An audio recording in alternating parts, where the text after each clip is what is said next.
saw death, I was 17 years old.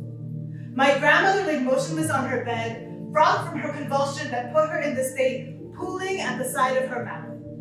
Kind of like when one is in a deep slumber, drool pulls out the side of their mouth. I always thought death was more dramatic, more drastic. Turns out that drama occurs when one gets revived from their fate, like my grandmother did. The breath of fresh air we knew her to be received her breath of fresh air. It changed my world and raised its meaning to value the sanctity of life until I met myself in the depths of strife. I nearly forgot who I was, let alone this new mantra I had taken up. I was 29. I knew nothing about nothing, but I craved something, and I was lost in my need of wanting to be found. Anxiety-ridden thoughts filling my insomniac brain. Round after round, hit me once, hit me twice. Grief is reckless. The sun could be burning bright, right into my retina, and all I saw was darkness. Sleepless nights, causing a 504-hour day, causing you to hallucinate the deepest despair is a trip. Trips to the local craft store to inhale the sweet scents of cinnamon that reminded you of a warm home being your only sanctuary as you tripped. Sinking into the dark crevices of your mind, your conscience told you is always wrong. You drown. Waves of tears and anxiety pour over you like a one-clouded monsoon, severing you from connection to others. You are alone. There is nothing to talk about, but so much to say.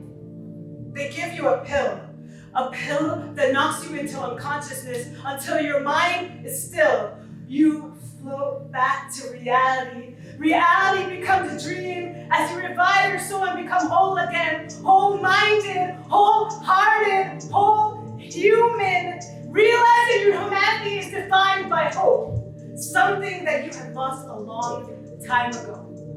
You awakened. I awakened. I found hope. I pursued dreams. I realized that things I thought intangible were right in front of my reach, and all I had to do was reach my arm out. Love, support, ability to function, sleep.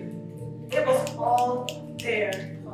That realization took me away from relying on pills and allowed me to start climbing up from the bottom of this hill, and now I rise. Just like you will rise, because our downfalls only raise our flights upward, and that is how we evolve. We are powerful and resilient youth, and while some may think that mental health is debilitating, finding ways to cope with it and having to rediscover who you are is actually rehabilitating.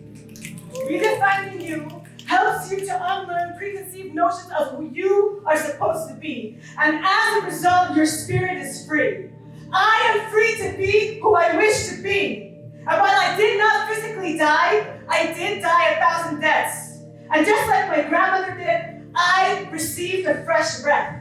I am my own breath of fresh air now. I embrace the soil that allows me to stand in it, allow my words to flow as I mean it, allow my soul to sing how it feels, and redefining who I have become has given me fresh oxygen. Now I find myself being my own breath of fresh air.